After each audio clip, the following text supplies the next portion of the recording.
think it's possible to control someone's attention?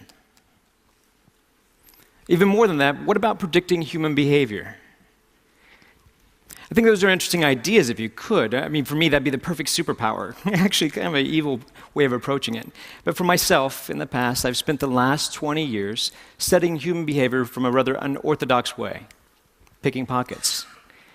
When we think of misdirection, we think of something as looking off to the side, when actually it's often the things that are right in front of us that are hardest things to see, the things that you look at every day that you're blinded to. For example, how many of you still have your cell phones on you right now? Great. Double check, make sure you still have them on you. I was doing some shopping beforehand.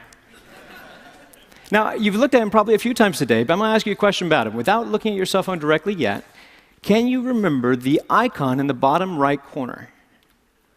Bring them out, check, and see how accurate you were. How'd you do? Show of hands, did we get it?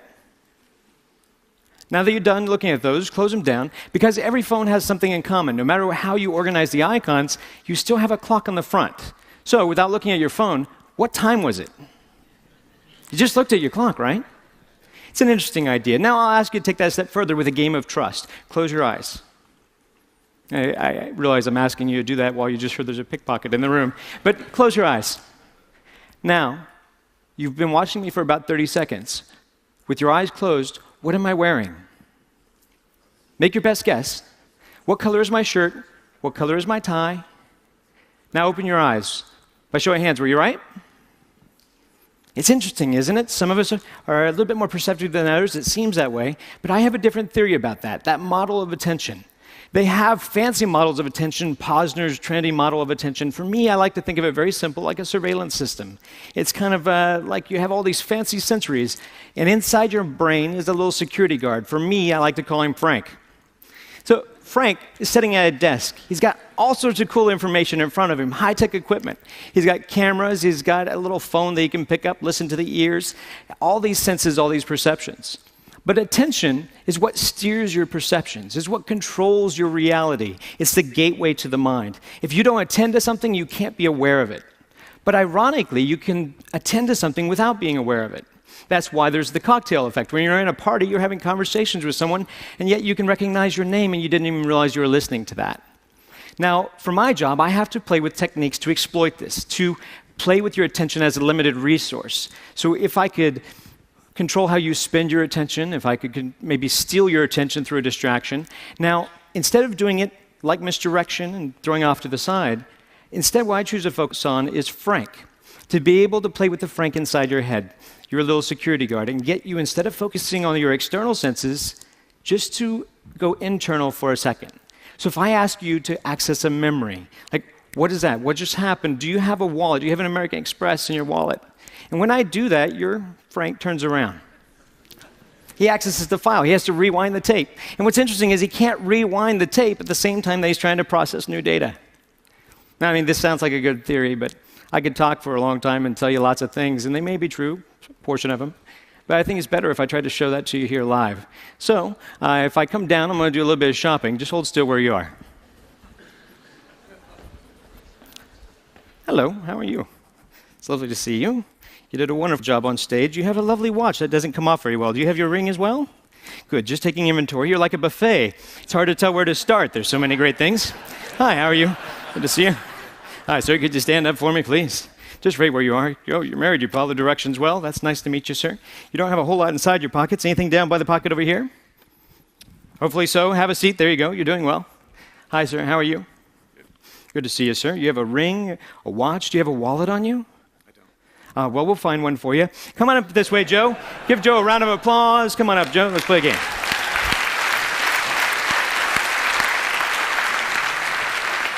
Pardon me. Don't think that I need this clicker anymore. You can have that. Thank you very much. Appreciate that. Come on up to the stage, Joe. Let's play a little game. Now, do you have anything in your front pockets? Money. All right, let's try that. Can you stand right over this way for me? Turn around and let's see. If I give you something that belongs to me, this is just something, a half poker chip. Hold out your hand for me. Watch it kind of close. Now, this is a task for you to focus on. Now, you have your money in your front pocket here. Yep. Good. I'm not going to actually put my hand in your pocket. I'm not ready for that kind of commitment. One time a guy had a hole in his pocket, and that was rather traumatizing. I was looking for his wallet, and he gave me his phone number. It was a big miscommunication. So let's do this simply. Squeeze your hand. Squeeze it tight. Do you feel the poker chip in your hand? I do. Would you be surprised if I could take it out of your hand? Say yes? Very. Good. Open your hand. Thank you very much. I'll cheat if you give me a chance. Make it harder for me. Just use your hand. Grab my wrist, but squeeze. Squeeze firm. Did you see it go? No. No, it's not here. Open your hand. See, while we're focused on the hand, it's sitting on your shoulder right now. Go ahead and take it off. Now, let's try that again. Hold your hand out flat. Open it up all the way. Put your hand up a little bit higher, but watch it close there, Joe. See, if I did it slowly, it'd be back on your shoulder. Joe, we're going to keep doing this till you catch it. You're going to get it eventually. I have faith in you. Squeeze firm. Squeeze. You're human. You're not slow. It's back on your shoulder. You were focused on your hand. That's why you were distracted. While you were watching this, I couldn't quite get your watch off. It was difficult. Yet you had something inside your front pocket. Do you remember what it was? Money. Check your pocket. See if it's still there. Is it still there? Oh, that's where it was. Go ahead and put it away. We're just shopping. This trick's more about the timing, really. I'm going to try to push it inside your hand. Put your other hand on top for me, would you? It's amazingly obvious now, isn't it? It looks a lot like the watch I was wearing, doesn't it? That's pretty good. That's pretty good. Oh, thanks. But it's only a start. Let's try it again a little bit differently. Hold your hands together. Put your other hand on top. Now, if you're watching this little token, this obviously has become a little target. It's like a red herring. If we watch this kind of close, it looks like it goes away. It's not back on your shoulder. It falls out of the air, lands right back in the hand. Did you see it go? It's funny.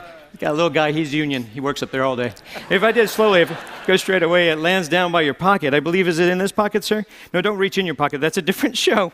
Sorry, that's rather strange. They have shots for that. Can I show them what that is? That's rather bizarre. Is this yours, sir? Yes. I have no idea how that works. We'll just send that over there. That's great. I need help with this one. Step over this way for me. Now, don't run away. You had something down by your pants pocket. I was checking mine. I couldn't find everything. But I noticed you had something here. Feel the outside of your pocket for a moment. Down here, I noticed this. Is this something of yours, sir? Is this? I had no idea. That's a shrimp. Yeah, saving it for later. You've entertained all these people in a wonderful way. Better than you know. So we'd love to give you this lovely watch as a gift. Hopefully it matches his taste. But also we have a couple of other things. A little bit of cash. And then we have a few other things. These all belong to you, along with a big round of applause from all your friends. Joe, thank you very much.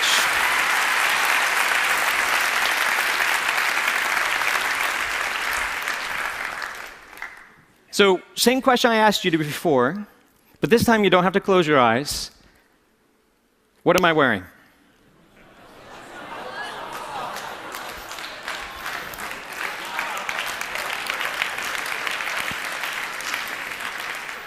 Attention is a powerful thing. Like I said, it shapes your reality. So I guess I'd like to pose that question to you. If you could control somebody's attention, what would you do with it? Thank you.